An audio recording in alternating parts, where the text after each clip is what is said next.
Hey everybody. Chem 29, what questions do we have? Where do we begin? Oh boy. Yeah. I guess first question of how much of homework 6 is going to be on the midterm? Like all of it? What's homework 6?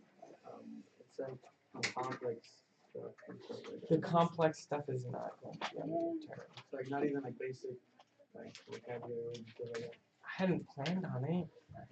So would you say our best bet is like homework 4 through 5? 2 through 5. 2 through 5.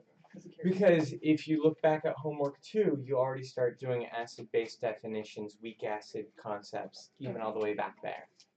And since pretty much everything has continued through, it's not cumulative, but it's kind of cumulative. And also now that we've brought in competing equilibria of weak acids with solids, you might even say part of homework 1. Right? Because we brought solids back a little bit with the KSP versus KA stuff we did Monday in class. So is the KEQ, is that something that will be on the midterm? definitely, but remember KEQ is a broad term that refers to Ka, Kb, KSP, Kw, K reaction, K formation. Okay. Like KEQ is just the broad idea of an equilibrium constant. So yeah. Is K formation and K reaction different? K formation, K reaction is different. We haven't gotten to K formation yet. So I'll talk about a couple Ks, right? KEQ is the generic.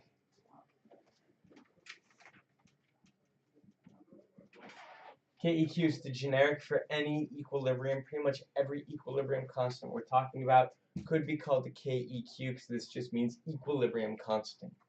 Then we've got the ones that we've used a lot this quarter, Ka, Kb, Kw. That all comes from our acidity section, acids, bases, stuff like that. We've got our Ksp for solubility. And we've got a couple new ones. We've got K reaction, K total, K overall. These are all for reactions or combinations of equilibrium, right? So anytime we're mixing like a KSP with a Ka or a Ka with a Ka, or if we're doing like multiple steps and we're putting it together, all of these kind of refer to the same thing. And this was something that was really frustrating to me as a student because I didn't understand, like, when would I use K reaction versus K total? They're almost interchangeable. They're not perfectly interchangeable because K reaction is specifically talking about a reaction. K total is often talking about the combination of multiple reactions to a total reaction or a net reaction. They're all kind of the same ballpark idea. And then we've got Kf, which we haven't started talking about yet, which is the formation of a metal complex. That also has a K associated with it. And even with all of those Ks, I'm probably still forgetting one or two. There's probably a few others. And notice, all of these are just the equilibrium constant Ks. It's not the Boltzmann constant K. It's not the, where are the other Ks? It's not the rate, it's not the rate constant K. It's not any of the other places. It's not Kelvin K. There's all of these places where we use K for various things. These are all just equilibrium constant Ks.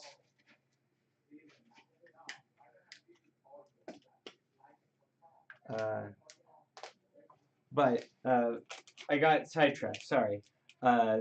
Formation, Kf will not be on there, but we should start thinking about it, and we're about to start learning about it. Yeah? Is K, how do you find K reverse again? Oh, that's one I forgot. K total, K reaction, K reverse, 1 over K reaction, right? It's just flip your products and reactants. This is different than the relationship between Ka and Kb for a conjugate pair. This is just flipping a reaction over.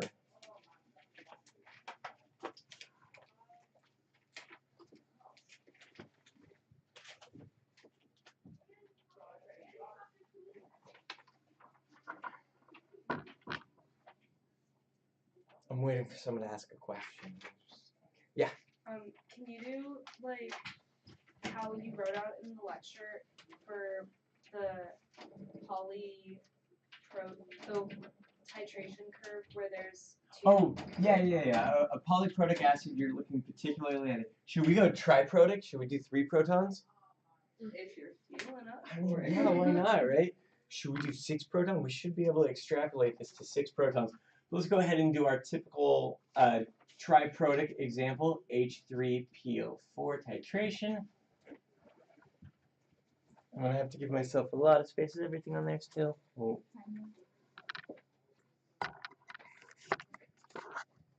Close enough, but it looks like it's washed out. So what we're going to do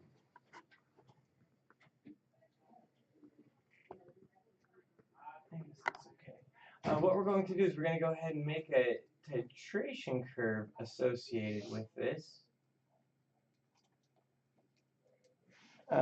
and label all the parts of it. And this is a great way to start a titration problem. It gets us to conceptually think about it, where if we have a particular pH that we're looking at or a particular volume we're looking at, this can kind of give us some guidance in our minds. Generically, I'm going to do the first buffer region, first equivalence point, second buffer region, second equivalence point, and if I'm doing H3PO4, I'm going to have my third buffer region, third equivalence point. And I made this one a little bit weird because I know how this one goes at the end. The Ka separation here, the separation here is not that good. We have to look at this in terms of 3 reactions, H3PO4 to H2PO4 minus, H2PO4 to HPO4 2 minus, there should be minus there, plus an H3O plus an H3O plus, and then HPO4 going to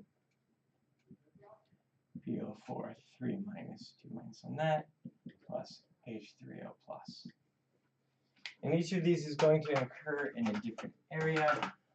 We essentially have 1, 2, 3, 4 different chemical compounds that we're going to be thinking about. And I'm going to do this weird color coding thing I've never tried to do before, but I feel like it's going to work out well. We're going to have H3PO4 be marked in red. We're going to have H2PO4 be marked in black. We're going to have HPO4 2 minus be marked in green. We're going to have PO4 3 minus marked in orange. So, if we look at this, the places where we've got, I'm going to do PO4 3 minus, let's start at the beginning. At the beginning, all we have is H3PO4, right? All we've got down here is H3PO4. And it continues being all H3PO4, and then it gets less and less and less as we go through that buffer region, right? I'm reacting away my H3PO4, and while I'm reacting away that H3PO4, I've got H2PO4 showing up until I get to this point where it's like all H2PO4 minus, right? And that's the first equivalence point. I pretend like all I've got is H2PO4. Now, if I keep going with this, I still have a lot of H2PO4 through here.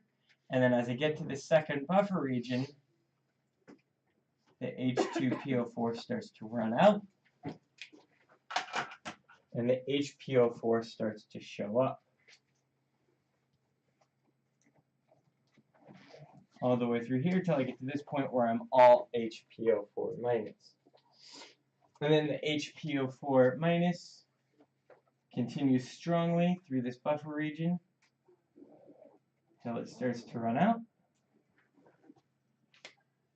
And then for this last area,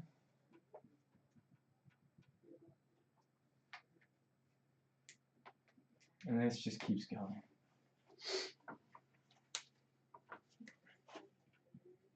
Equivalence point there. That dot shouldn't be there. It runs out before then. I put many dots. But this kind of gives a nice like color representation of what's going on with the labels we did in class. And the labels, the kind of labels we did was we said we could get 100% reacted, 200% reacted, 300% reacted. So this is reacting all of the moles of the first proton, reacting all of the moles of the second proton, reacting all of the moles of the third proton.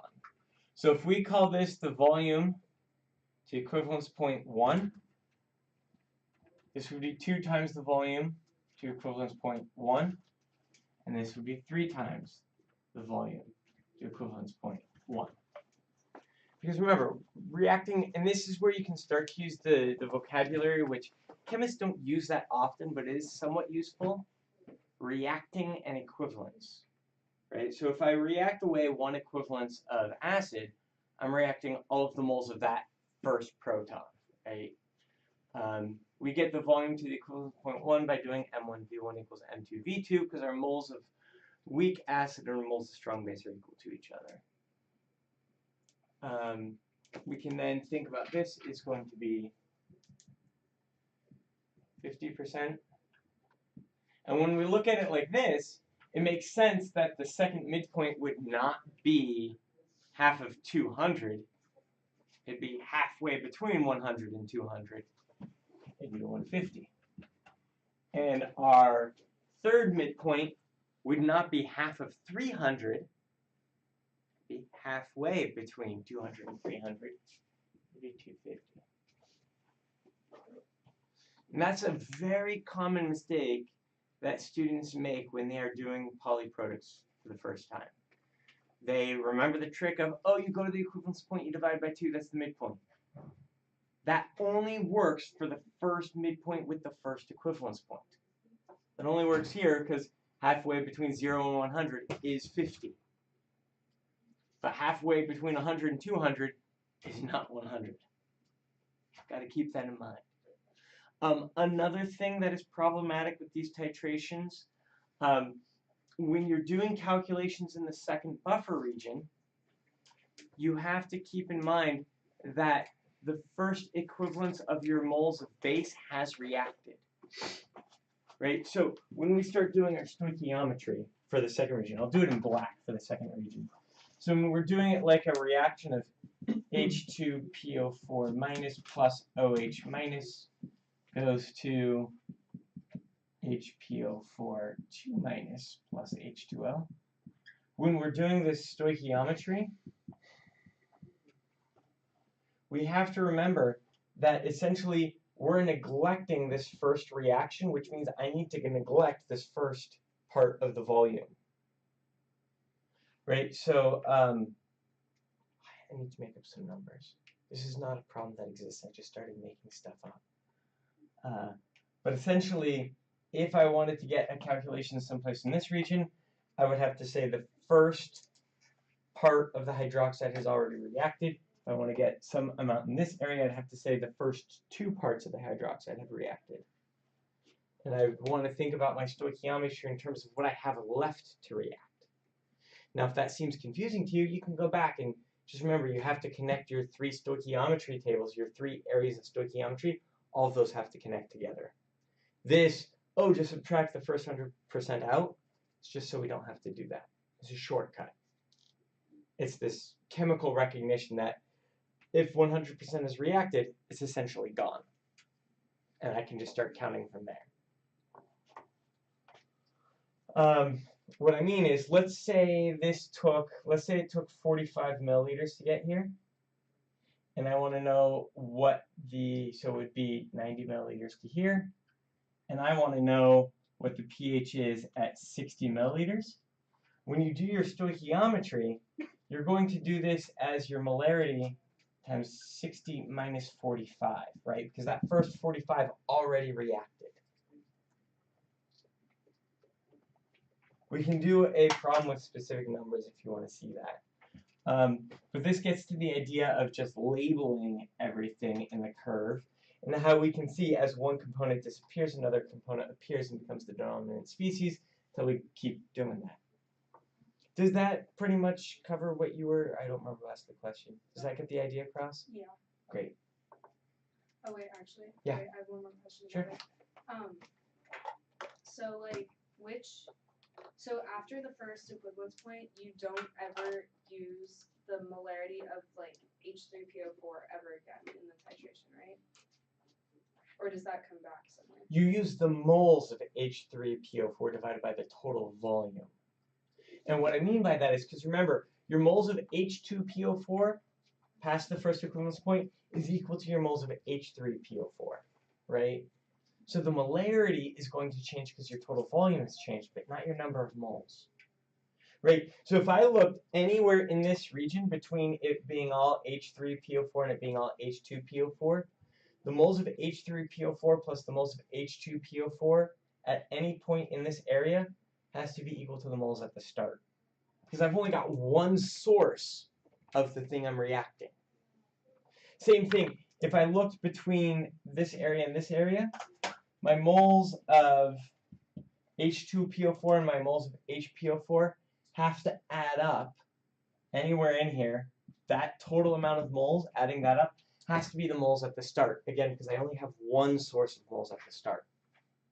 So in that way, the molarity does come back because you can use it to calculate the moles at the start. But when you're going to actual molarity, you have to divide by the total volume. And you're going to find dilution factors.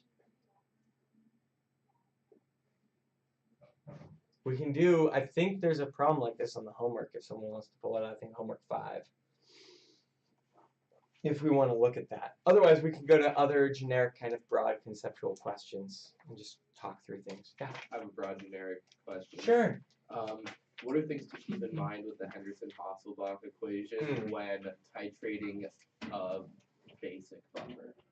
So let's go ahead and talk about the Henderson-Hasselbalch equation. There were quite a few problems with it on the quiz from last Wednesday that I have to get back to you. I just have to put the point. I finished grading it, but I haven't put the points online yet.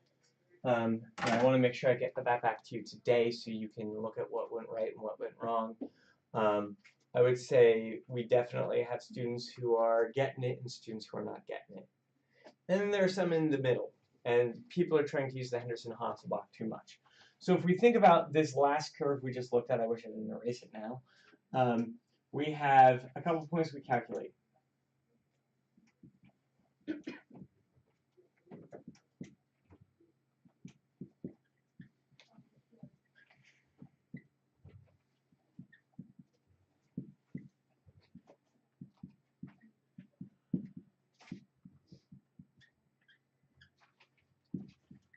Let's just do it for something like this. So we'll do it for a polyprotic, like a diprotic acid, right? And then we can talk about how this relates to bases as well. Right. First thing is, we can use Henderson-Hasselbalch here, and we can use Henderson-Hasselbalch here. We cannot use it for the initial pH, the equivalent, or the equivalence points. We can only use it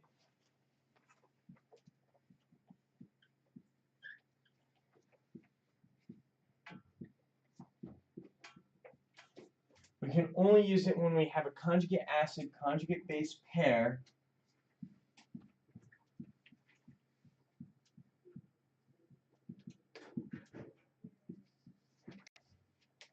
with a reasonable concentration ratio. Now, what's a reasonable concentration ratio? What have we been using as our reasonable concentration ratio to define when we can use the Henderson-Hasselbalch equation? Not 1-to-1. That's the midpoint. That's the midpoint is 1-to-1. But what are the edges? Oh, PK minus 1. plus or minus 1. Do you know what that comes out to in terms of a concentration ratio? So 1 to 10 to a 10 to 1 ratio, a 0.1 to 10 ratio.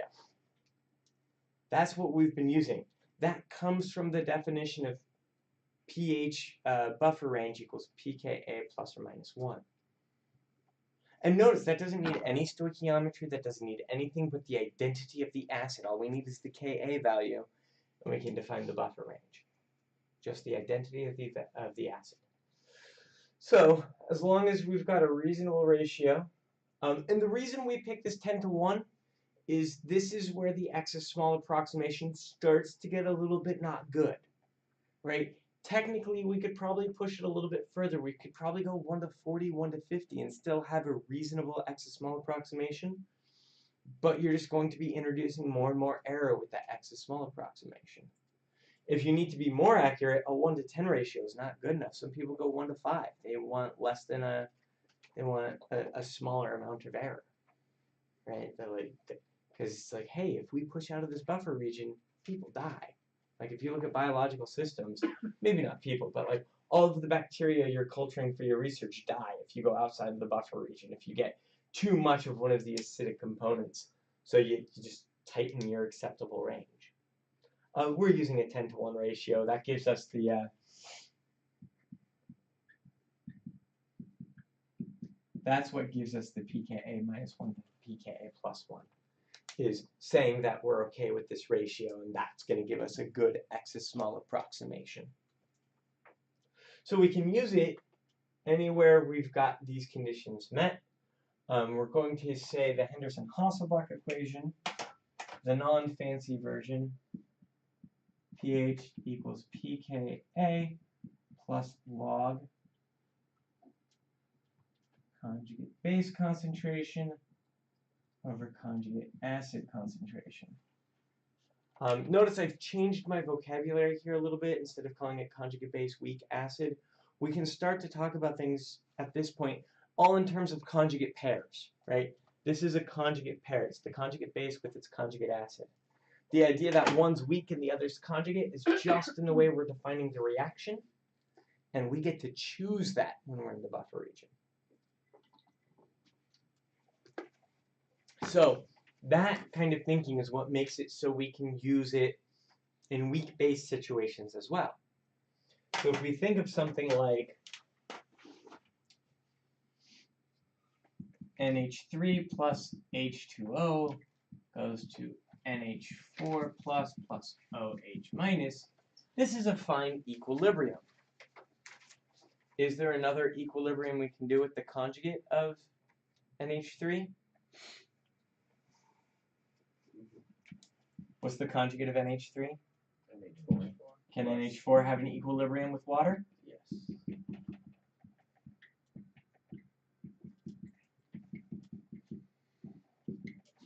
So, if we pick this one, we can use the Henderson-Hasselbalch the exact same way we've already been using it. We don't have to do anything special with KB.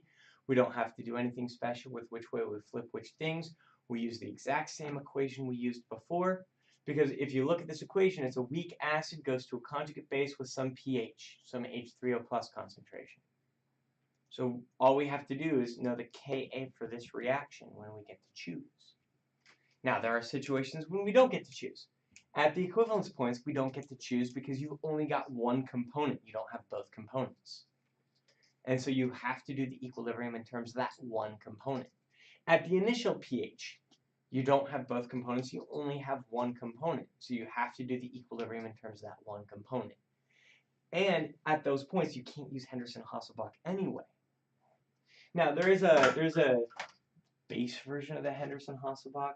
Because remember, the Henderson-Hasselbalch equation is derived from recognizing that Ka equals conjugate base over weak acid times H3O plus, take the negative log of both sides, rearrange things. Right? This comes directly from our equilibrium expression. That's why the Henderson-Hasselbalch equation is essentially a shortcut around doing the ice table. We can do the same thing if we wanted to for a KB, And you're going to get an equation that I don't like to use because I'll always choose the thing that gives me, so I have less to think about. Right? And it's just a matter of whether you flip the chemical reaction or if you flip your equilibrium, which then flips your equation. You could do, and I'm going to do it in red because I don't like it. Sorry, I just wrote the wrong thing anyway. You're going to have POH, so already it's not as good because now you're going to have to convert POH, is equal to PKB. Maybe that's better if you're dealing with a base because it's already in KB. Plus log conjugate acid conjugate base. And this makes sense if you're looking at the NH3 reaction, right? It's a KB. You've got OH on the product. You've got OH as a product. You've got NH4 plus as a product, so it goes on top. And you've got your NH3 as a reactant, so it goes on bottom. The only thing you have to do at the beginning is, you know, change your constants and then with the concentrations right to get the pH instead of the POH. Yeah. Basically, they have the same components. Yeah, and honestly, these two calculations will give you the same answer.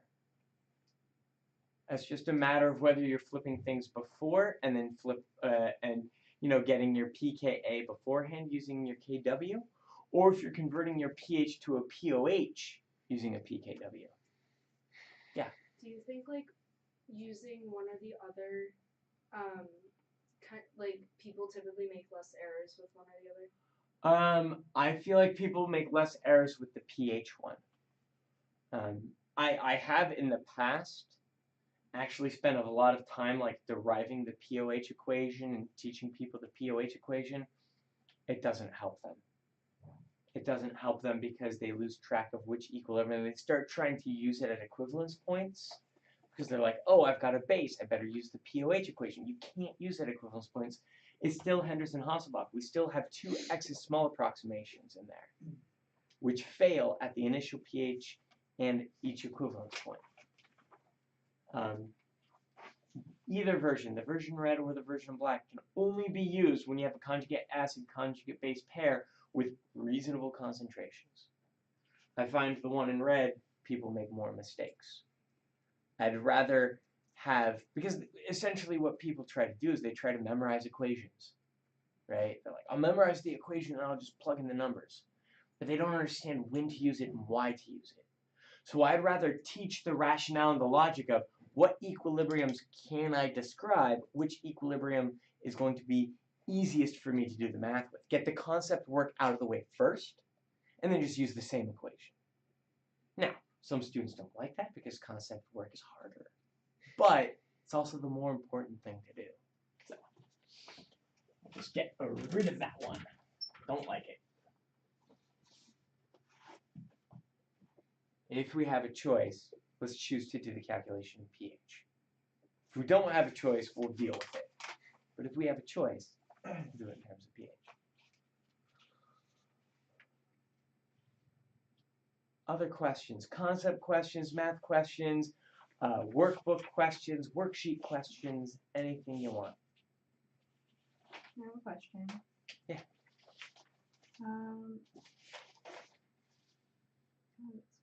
Okay, I have like a worksheet question. Sure. It's on titration, Mm-hmm. or it's on buffers. Okay. Do I have a typo on it? Sometimes I have think so. typos. Okay. I don't know. Oh, wait, before we erase this, any other questions about this? When you're asking to look for buffer capacity versus buffer range, is that the same thing as like the pKa plus or minus 1? Yeah, so this is buffer range, right? That's the pKa plus or minus 1. And that's true for weak bases as well, right? We could do the POH range equals pKb plus or minus 1, or we could just do pKa plus or minus 1 as the pH again, right?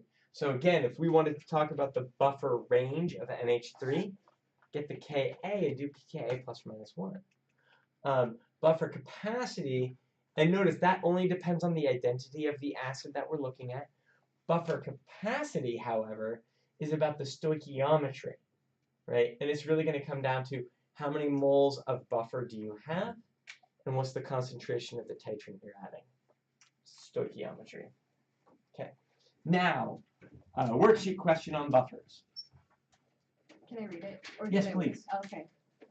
How much 0.1 molarity strong base would it take to create a buffer with a pH of 6.3 from a 50 milliliter 0.1 phosphorus? Wait, hold on. Let's read that again. That's a lot more number. I was not ready for that Okay. number of numbers. Let's do this again. Okay, how much 0.1 molarity strong base would it take to create a buffer with a pH of 6.3 from 50 milliliters of 0.1 molarity phosphorus acid? And then it gives you the two Kas. And Ka1 is 3.0 times 10 to the negative 2, and Ka2 is 1.7 times 10 to the negative 7. So this you said phosphorus, not phosphoric? Phosphorus. So that's H2PO3? Yeah. I don't know. I think that's it. Okay.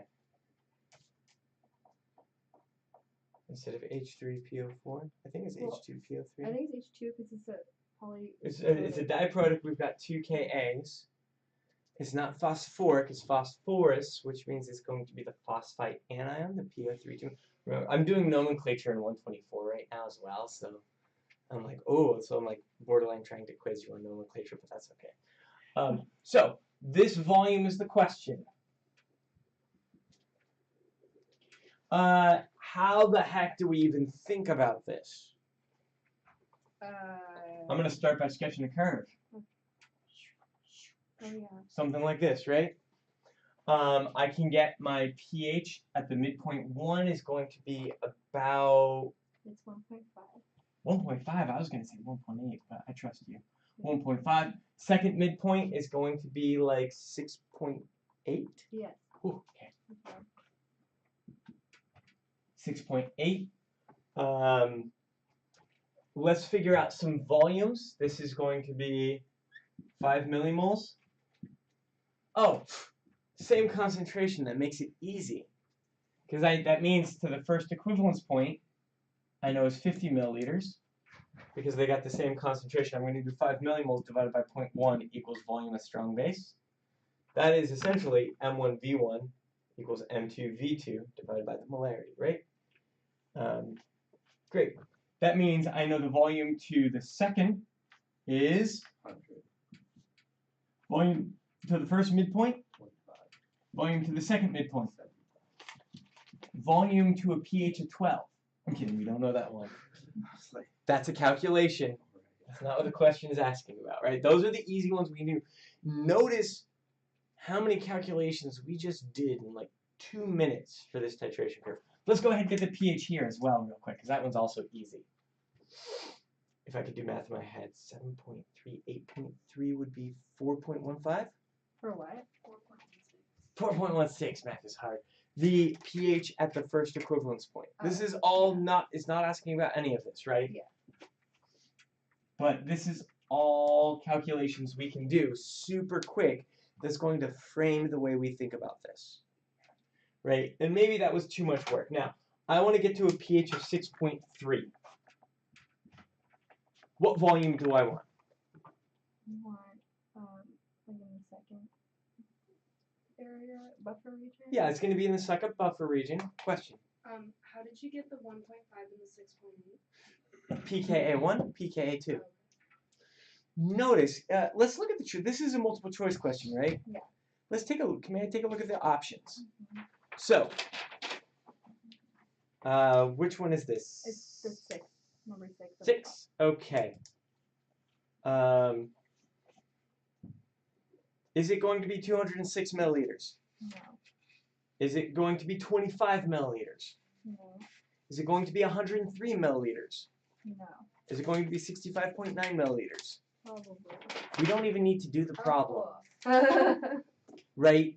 Because it's a multiple choice question, if we can logic through the problem. Now, granted, I've started to get, this was an old question on an exam, and I've gotten better at making sure that I've got like more than one choice in the area, so that way you actually do have to do the calculation. But there often I'll have it, like the ideal way that I make multiple choice questions, these calculational ones, is if you logic through it, you get to 2 choices. You can eliminate two options because they're clearly not right if you go through the logic. And you get down to two choices, and it's a little hard to tell which one is which. And that's where you're like, okay, I'm out of time. I'm going to take a coin flip, or I've got the time to do this calculation, right? The logic. But for this problem with the choices we had, just logically thinking through it took me 2 minutes. Like if we just sat down and did this calculation, we would do it. Okay. What we would do is we'd say, okay, pH equals pKa plus log moles strong base divided by moles weak acid minus moles strong base, right? This is because we're starting with all H2PO4. The problem is I have to go through the first equivalence point, so I'm going to have to do moles of strong base. Oh, I'm going to have to do some weird things. So let's think about what we mean by moles of strong base and moles of weak acid. This is going to be moles of strong base. I'm going to call it past. And this is moles of strong base past. Because we need the moles of strong base past the first equivalence point. I can pretty easily say my moles of weak acid is equal to 0.1 times 50 equals 5 millimoles.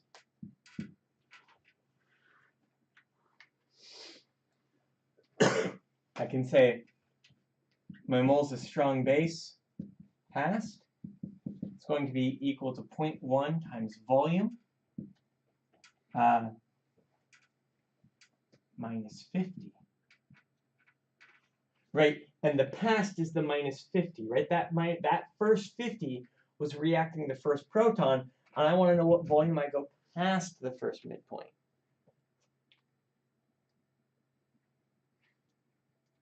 Because I've already noticed, because I'm only doing the second proton, I need to subtract out the volume to the first proton. Now this also means when I solve for this volume, I'm going to have to add 50 to it later.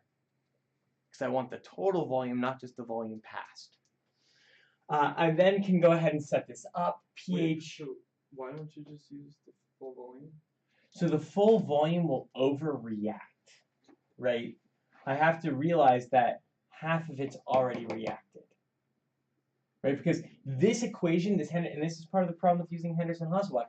This Henderson-Hasselbalch equation is for HPO3 minus to PO3 2 minus plus H3O plus, right? So it's already neglecting all of that first part, that first reaction. So I have to neglect that first part of the reaction. So this volume that I'm going to calculate is the volume past the first equivalence point. Now, the reason that that matters is because that's how the stoichiometry is going to work. However, the question is asking for the total volume. So we have to do this weird, like subtract it out to do the stoichiometry, then add it back in for the answer. So we're going to go ahead and say pH is 6.3, pKa is 6.8.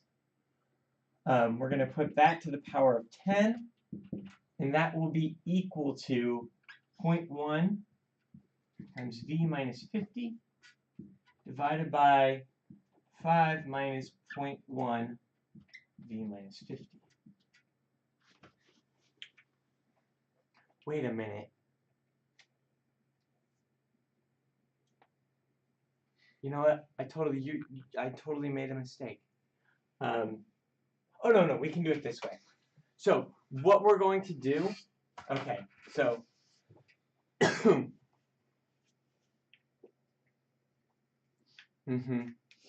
just did something that's a little confusing. We're going to leave this V minus 50 completely unevaluated, so we're going to solve for V minus 50. So 10 to the 0.5 to the negative 0.5 gives us something.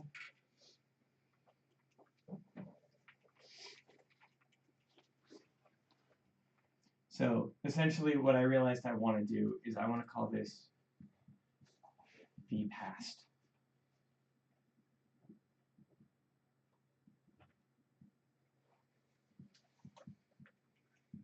right? And that will make it so it looks more like the things we've done before, 0.1 V passed.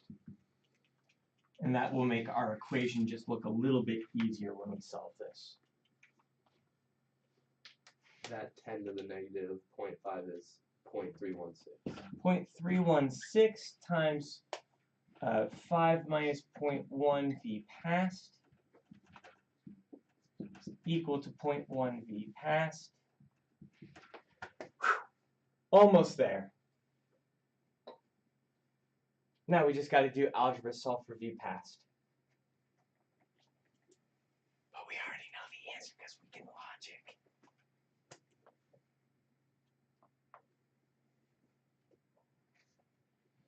So 0.316 times 5 is going to be 1.5? Yeah, 1.58. 1.58.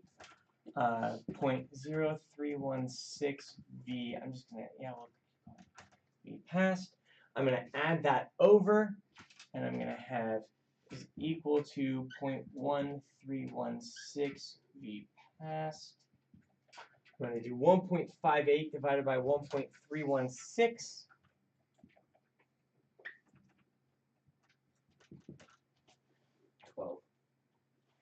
Just 12? Yeah. Cool. 12.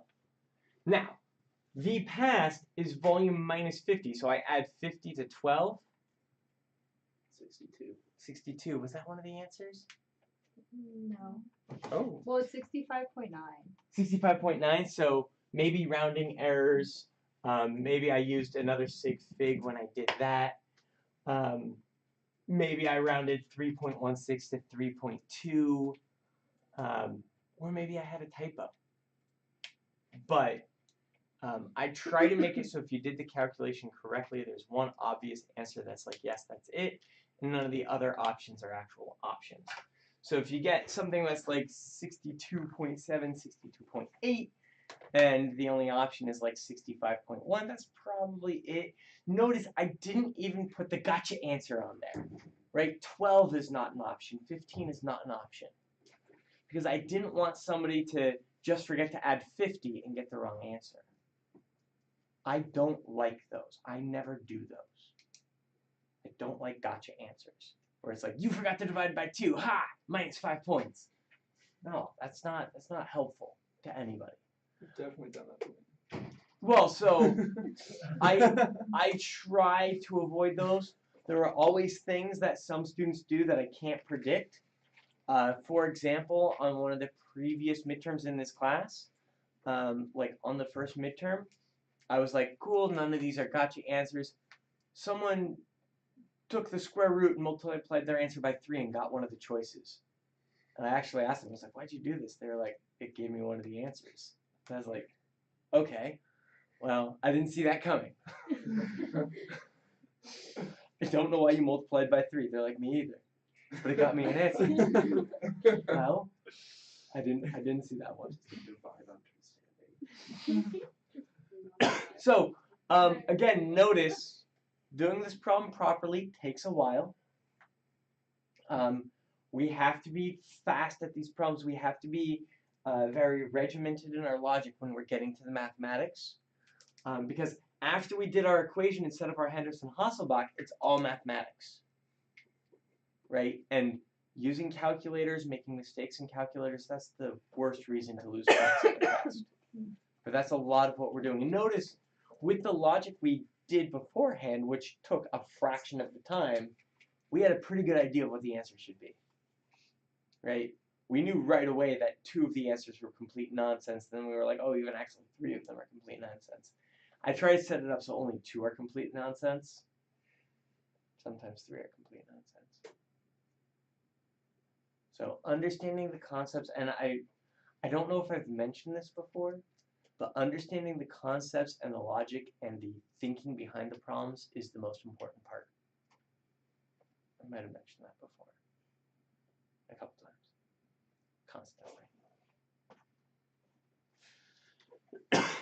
Constantly. Good problem, though. I have another one. Great. I didn't mean to praise myself there, but I guess I just kind of did. No, it's a good one, but I don't know. So. Oh, sorry. Any other questions about that? Because if there are, it's gone. Sorry. I should really be more careful about my erasing. I think it's finally. It's been 12 years, but I think the trauma's finally wearing off. I can tell you a story if you want it. About Dr. Stuchik-Prukov. She just looked at This me. way, yeah. I just looked at the camera. Oh. He's not going to watch this.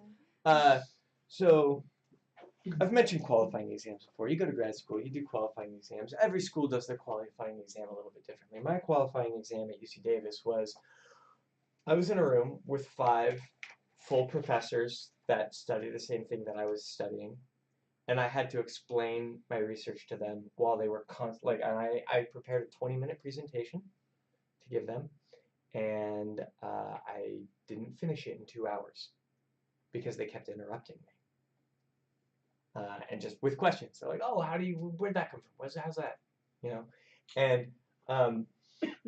And every time I wrote something and I'd go to erase it, Dr. Stuchik-Prukov would be, don't erase that. Leave it. Like, everything. He didn't let me, and then it got really crazy because the board was like completely full. I was like writing in corners. He was just like, don't erase anything. I have to see everything. And so he was like, you have to ask before you erase something. I was like, okay. But now that I'm a teacher, it kind of makes sense because I want to make sure everyone understands before I erase something. So at the time, I didn't understand like why that was happening, and I'm like, oh, it was actually a good thing. Hated it, but it was a good thing. What's the other question? What is the equivalence point pH for the titration of a 25 milliliter 0.8 molarity dye? What? Hang on. How much? 25 milliliters of 0.8 molarity. I think the words well, I don't know. Diethylamine with a KB. KB of 10.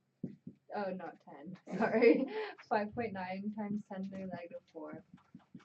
Titrated by a 0.6 molarity strong acid. Okay, equivalence point pH for a KB. Let's do our logic first. We're going to want the equivalence point. We can figure out the volume to the equivalence point. 25 times 8 divided by 0.6 is going to be... 33.5. Yeah, I was going to say... 33? Yeah. 33 milliliters. Notice this is the moles of weak acid to get the moles of strong base equal to it. That gives us the equivalence point. The reason we can set them equal to each other is because that's the definition of the equivalence point. Then I'm going to go ahead and set this up. Hopefully, I haven't done this with equivalence points yet, but hopefully we're at the point where we have practiced equivalence points enough that we can almost skip the stoichiometry and jump straight to doing it. So, let me do this a little bit different. What's 25 times 0.8? 20. And then we can do 20 millimoles divided by 0.6 gives us the 33 milliliters. The reason I wanted to switch that is because I wanted this number of moles. So if I started with 20 millimoles of diethylamine, how much protonated diethylamine do I have at the equivalence point? 20. Yeah, I've got 20 millimoles. Right? Because all of my initial materials converted to my new material. That means I can skip my stoichiometry table. I already know what's happening in it. I can jump straight to my ice table, and I already know how my ice table is going to be set up.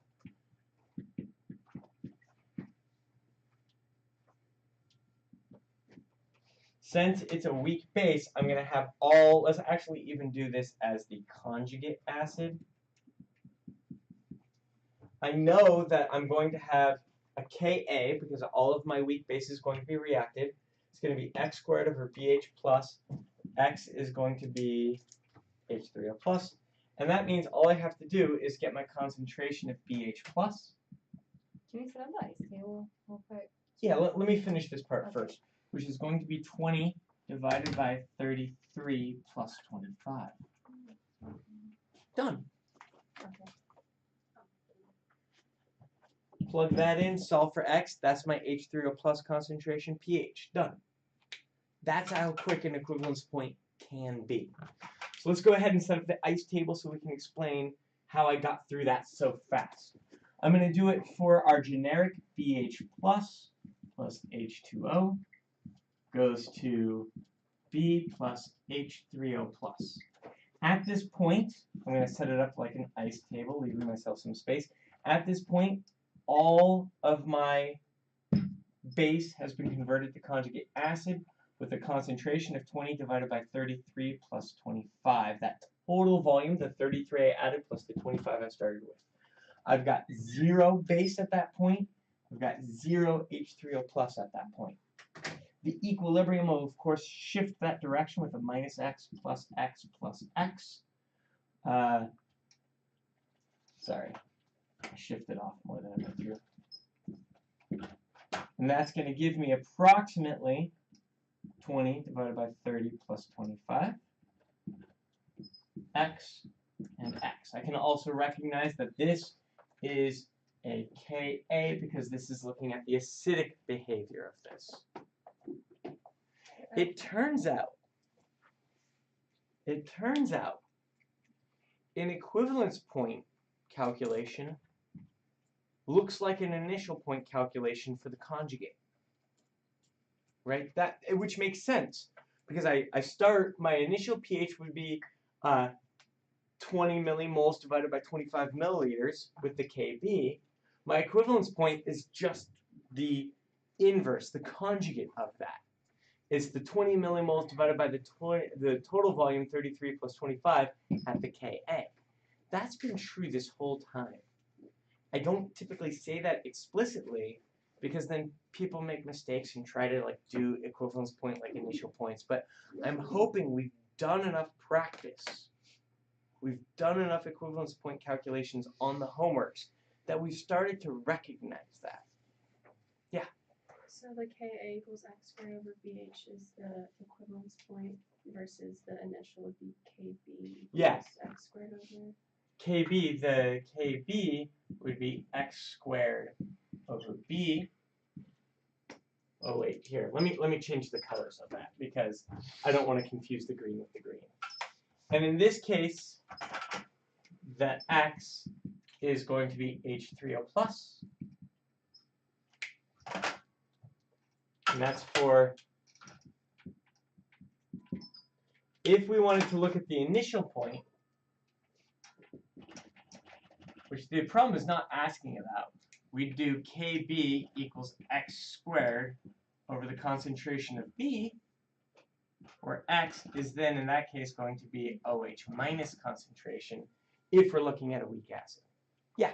On the exam, would it be okay if we like did the logic through it instead of the ice table, or do you want to see the ice table?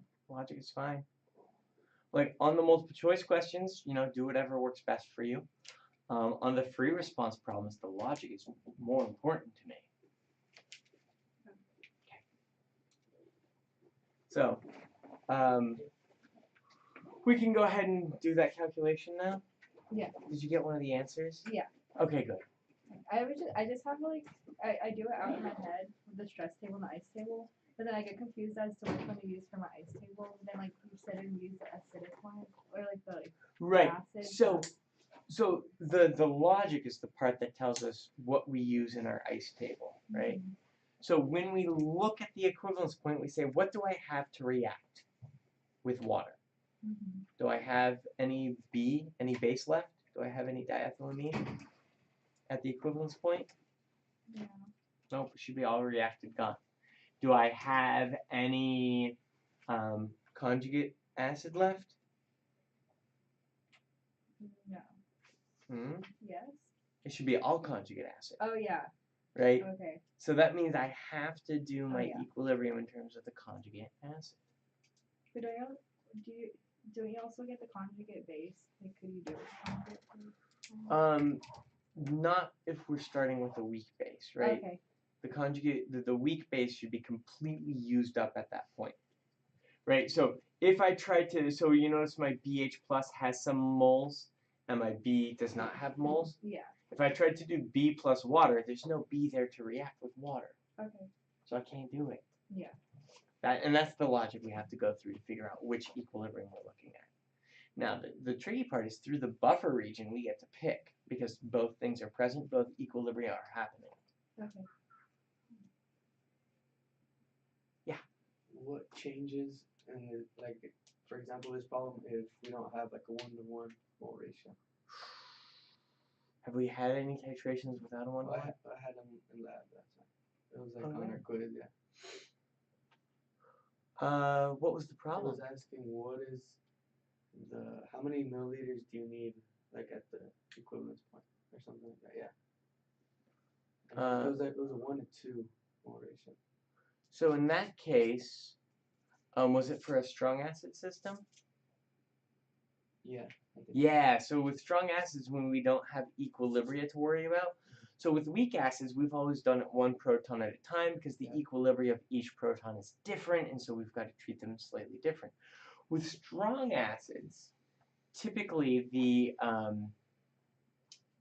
first proton's behavior and the second proton's behavior are pretty much the same, right? There's not really a difference because they're both strong. In that case, we do react both protons the same way, so you would just have to double your volume, right? So we've been using the whole, let me not call it M1V1. We've been doing the molarity of weak acid times the volume of weak acid equals the molarity of strong base times the volume of strong base, because the moles of weak acid equals the moles of strong base. That's for a 1-to-1 ratio.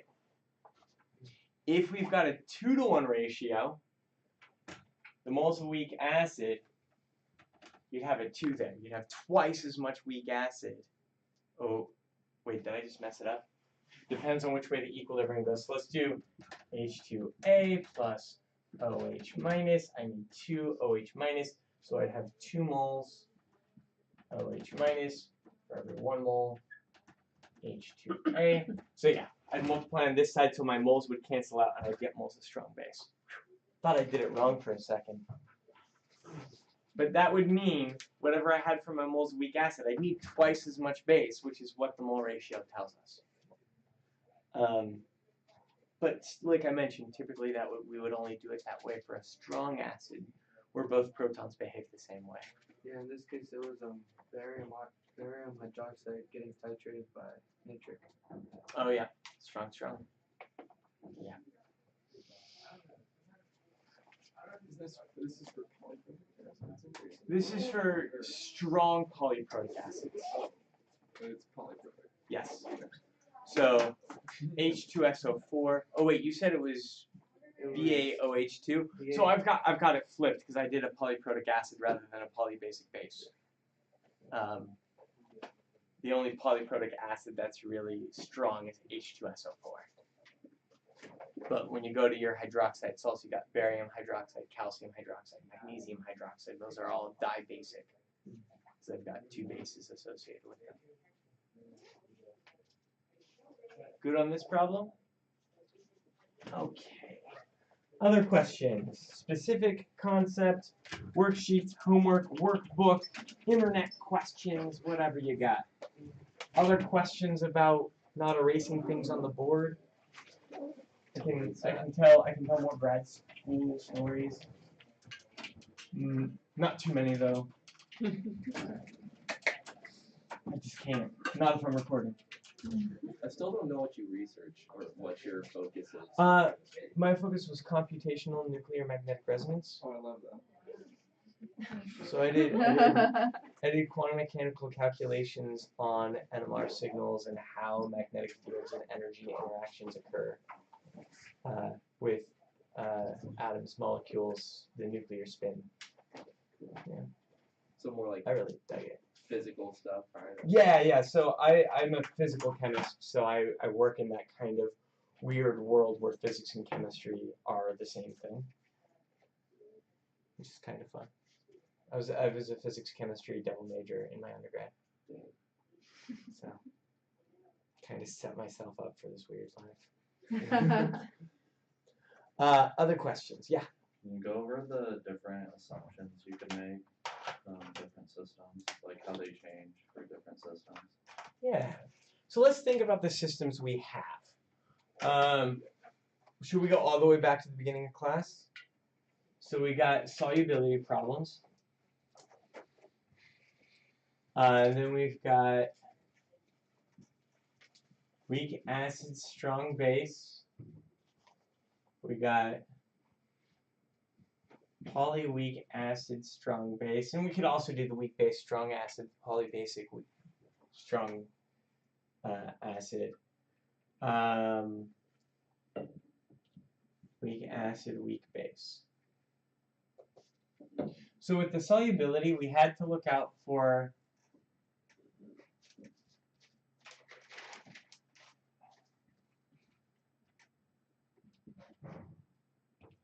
watch for the common ion effect, and in those situations where we had the common ion effect, we liked to use the X is small approximation. And that worked as long as the the KSP was different enough from the initial concentration of whatever it was. Right? As long as those two things were different from each other, we could do that. In the weak acid strong base case, we had to neglect water.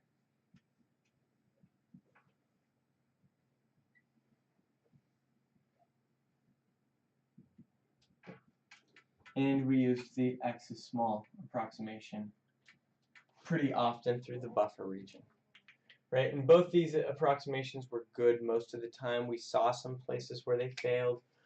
We saw that we couldn't neglect water when we had really dilute things, or when we were very close to 7. Both of those messed it up. The X is small approximation worked. There were a couple calculations on the homework where I was like, oops, the X is small approximation failed. And it was because the concentration was too small or the equilibrium constant was too large. The X is small, like the equilibrium constant to the concentration, they were just too similar to each other. When we go to a polyprotic system, how close to 7 can you be before it fails? So it's interesting. You know, when I was first thinking about this, I was like, oh, you know, it's probably important from everywhere from 6 to 8, but actually, it's like 6.9 to 7.1 is the only place where water might play a role. It's like very close to 7. Part of that's because it's a log scale. Part of that's because any present acidity or basicity will also affect water's equilibrium, so it won't do as much as you think.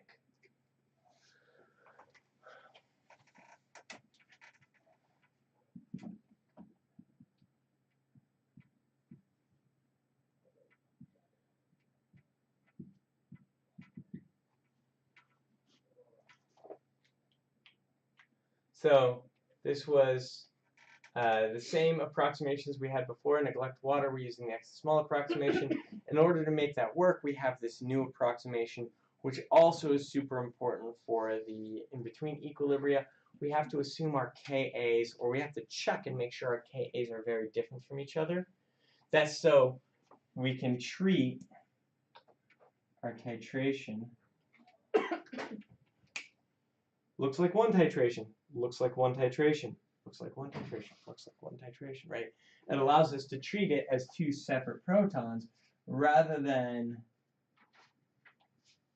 having this area where I have both equilibria occurring at the same time.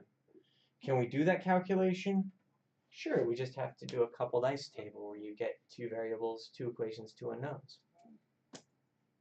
2 quadratics to solve. No problem. We're not going to do it.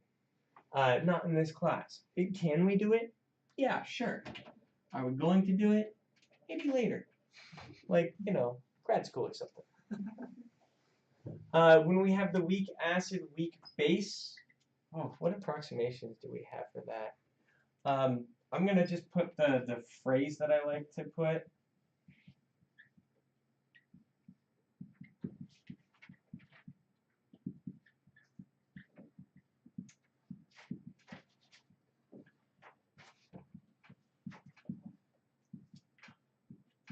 Right? This is the strongest acid reacting with the strongest base mentality. I'm still neglecting water. I'm still going to be using, well, I might not even be able to use X small approximation, right? Pretty much all of our approximations are up in the air for this one. Probably going to be able to neglect water, but until I calculate a K reaction, I don't know if I can use X small or not. Yeah. For the strongest acid and strongest base, like, are you telling how strong they are based on the K value? Mm-hmm. And would the strongest acid be the bigger one, and would the stronger base also be a bigger Ka? So the strongest acid would be the largest Ka, and the strongest base would be the largest Kb. Okay. So we can look at the Ka value and the Kb value to tell what the strongest acid is and what the strongest base is. Yeah. So small K reactions make it harder to approximate X is small. Mm-hmm. Or is that? Unless it's a very, very small K reaction. A large K reaction, and this is where we had to do some logic. This is kind of outside of approximations, but this is K reaction.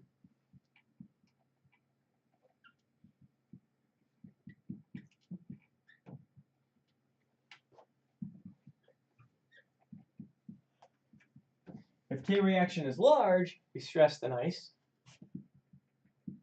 If K reaction is small, we can just go straight to ice. If K reaction is approximately equal to 1, your X is small approximation is probably, now it's relative, all of these large, small, ouch, is all relative to our concentrations, right? And the reason I say ouch here is because if the K reaction is close to 1, you notice most of our concentrations are on the order of like 0.1 to 1. So if K reaction is close to those concentrations, X is small approximation fails.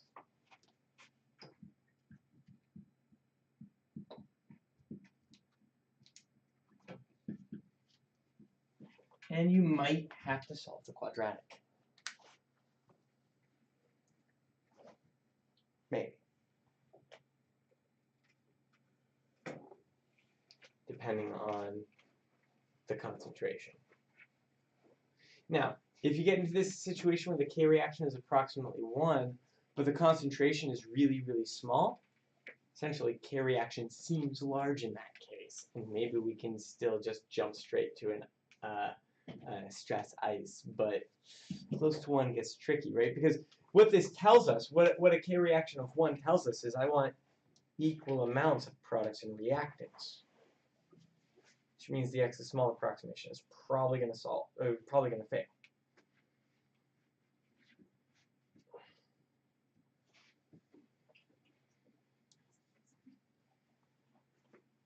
Does that, and I think that's pretty much it. So you notice you can pretty much always say X is small approximation, except for this last one, which is nice because then it's not always X is small approximation. But X is small approximation is something we really enjoy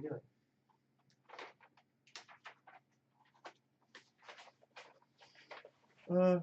Other questions? I have questions. Does Sure. anyone else? Okay. It's from the titration buffer weak acid and weak base worksheet that you made. Okay. I haven't looked at that one in a while. Okay. I don't understand number 2. Can I read it? It's kind of long. Yeah. Okay. Give me just a moment, so if I need to write things down, I can write things down while you're reading. Okay, go for it. Okay. A buffer is made by placing 0.532 moles of formic acid, the Ka 1.8 times 10 to the negative 4, and 0.177 moles of formate anion into 1.35 liters of water. Assume the moles added do not change the total value. Is it 1.3 mole? 1.35 liters? Yeah. Considering this buffer, calculate the following pH or volume at each point. And the one I didn't really understand was what is the pH when 0.236 moles of strong acid is added to the original buffer? It's 0.236 also. Which one is 0.236? Oh, 0.236. Yeah. Ah, ha, ha, ha, ha, ha, ha, ha. Yeah, because that's hard. What happens in that case?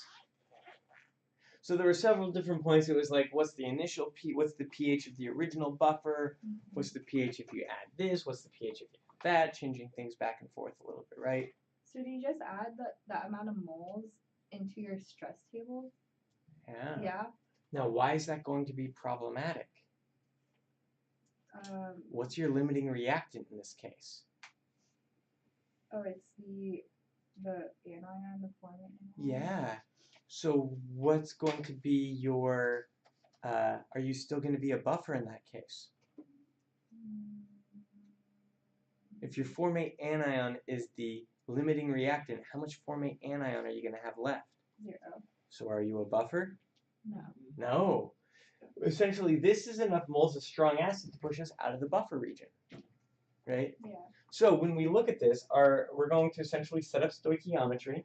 We're going to say I'm adding acid. Acid is going to react with the formate anion. So I'm just going to call it H3O plus formate anion is going to go to formate plus H2O. I'm going to have 0.532 moles here. I'm going to have 0.17, oops, no. I'm going to have 0.236 moles here. I'm going to have 0.177 moles here. Now, why am I doing the reaction of H3O plus with formate anion? Strongest acid reacts with the strongest base. Oh, okay. Right? Now, the logic we've used before is acid's going to react with base, acid's not going to react with water, it's not going to react with another acid.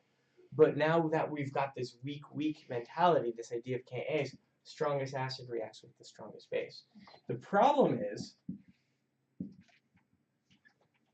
the formate anion is my limiting 0.177 minus 0.177 plus 0.177, don't care. This is going to be 0. This is going to be 6, 7. That's 0.709.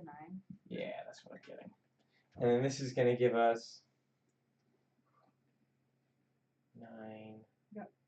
0.059. 0.059. Right? And at this point we can say, okay, look, I've got formate anion, so I'm going to be doing an initial pH calculation. However, we've got excess acid. And if formic acid is a weak acid, my excess mole approximation, this is going to be my moles of acid in solution. Oh. So then I just take the negative log of that number. Oh, I got to turn it to concentration because this is moles right now. I got to turn it into concentration, take the negative log, that's my pH. Oh. Yeah. So, wait, can you say that last thought again? So we just look at the hydronium because it's the strong acid and we Yeah. can left with So formic acid? if we went to doing this,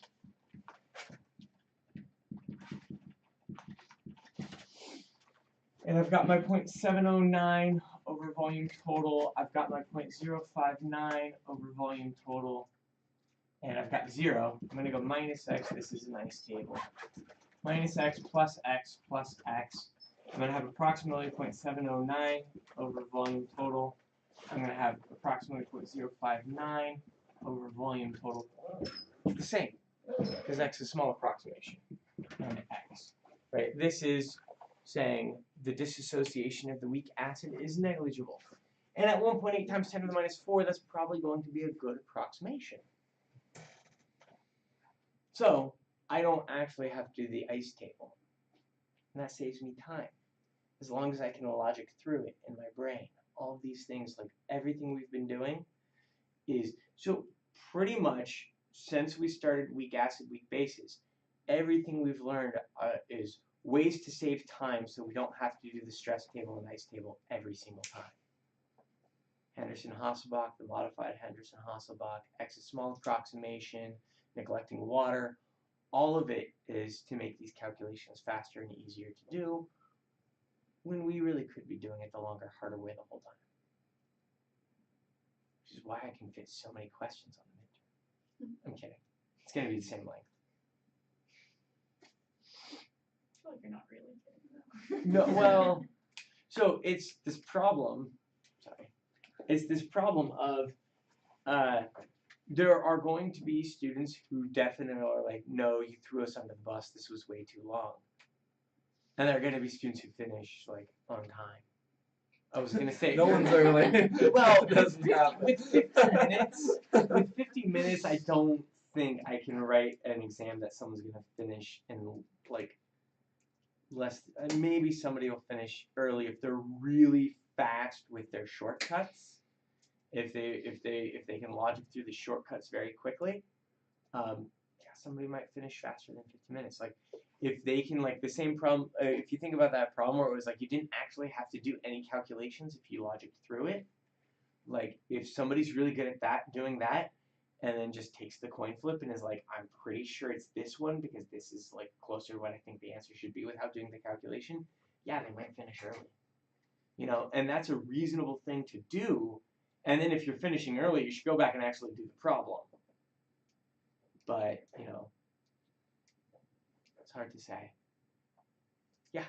Okay, just to clarify also for this one, so because it tells us that 0.236 moles of the strong acid are added to the original buffer, that's how we know that it's just hydronium that's being added. Yeah. Because it gives us the number of moles for the formic acid, but we know that that's a weak acid. Yep. So in this, it's just going to be the hydronium. Exactly.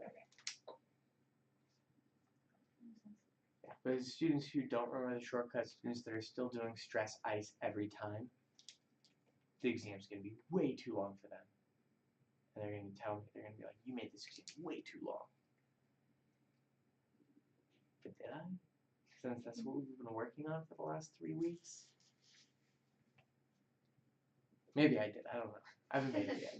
That's what I'm doing later today. Yeah. I have another question Sure. from one of the worksheets.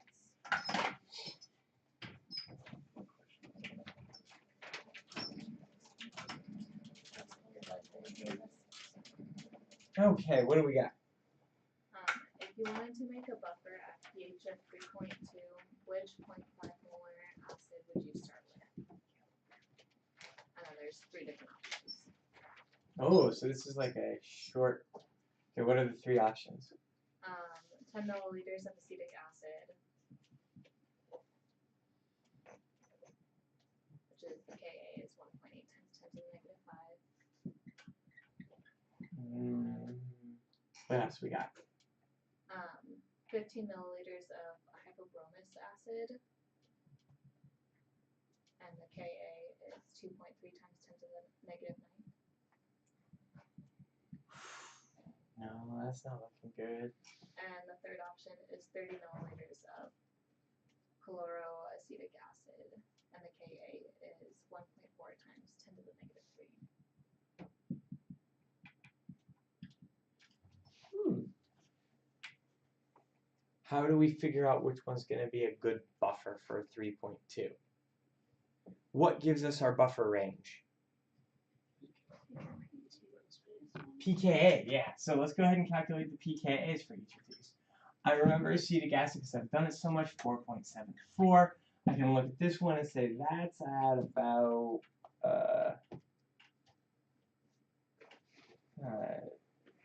8.2? 8.64. And I can look at this last one and say that it's like 2.7, 2.8.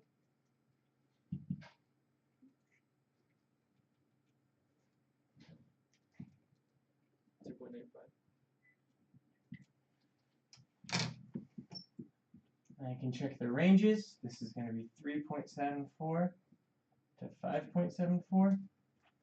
Nope. So then you're just looking where it falls in the range. Okay. This is going to be 1.85 to 3.85. Yep. That's all we got to do, right? Notice the volumes completely useless. Now now completely useless for this question. I simplified the question. That question used to also ask about the capacity, and then you would need the volumes for the capacity.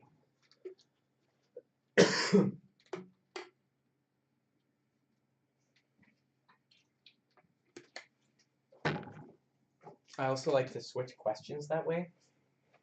So if someone's going and they're just like, I assume that my old midterms are out there someplace and somebody's studying off of them. And if they're studying off of them to get the concepts, cool, they'll do fine. If they're trying to memorize my problems and the answers to the problems, I'll switch the word from which would have the best, which would make a buffer, best buffer, to which compound would have the largest buffer capacity. And just switching from range to capacity would make it so if they actually tried to memorize, they'd be completely wrong. If they didn't read closely enough and they didn't understand the concepts, they'd just get it wrong. So I try to put little like pitfalls. Like while I try to be nice and not put pitfalls in the problems, if I put pitfalls for people who are trying to memorize old exams. Yeah. So, I guess since you brought it up, what would be the difference if it was asking for the capacity? If it was asking for the capacity, we need to get, what were the volumes? Was it 10, 15, 30? What's this? Yes. So when we're thinking about capacity, we're really just thinking about which one has more moles. So since they're all the same concentration, it's going to be the one with the largest volume is going to be the higher buffer capacity. But then they would have gotten the right answer. Yeah, well, I would have said smallest capacity. Or I would have changed, or I just changed the numbers, or I changed one acid and totally, or I changed the pH. I changed it from 3.2 to like 8.5, and then if they don't actually read the problem, they're just gonna pick the same answer because they're like, oh yeah, I remember this one. But no, always read the problem, always think through it. Yeah. Like the one with the largest volume is the largest or best. Buffer capacity. Largest buffer capacity. Right, so we just answered two different questions. We answered which one would be the best buffer for pH 3.2, which is the one that has the buffer range that encompasses 3.2. And then we said, oh, well, which one would have the largest buffer capacity? And we said, since all of these are going to be made from the same concentration, because the largest buffer capacity is going to be the most number of moles, because that's about how much there is to react. Since they all have the same concentration, it's going to be which one has the largest volume is going to give us the largest number of moles, which will give us the largest capacity. Concentrations, we look at moles. Yeah, you'd have to switch each one to moles. You'd have to do molarity times volume, molarity times volume, molarity times volume.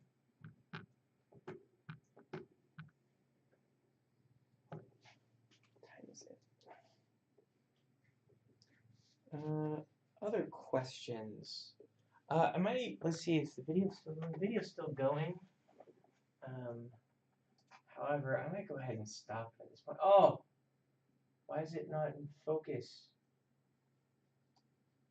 Is that just an issue with the streaming?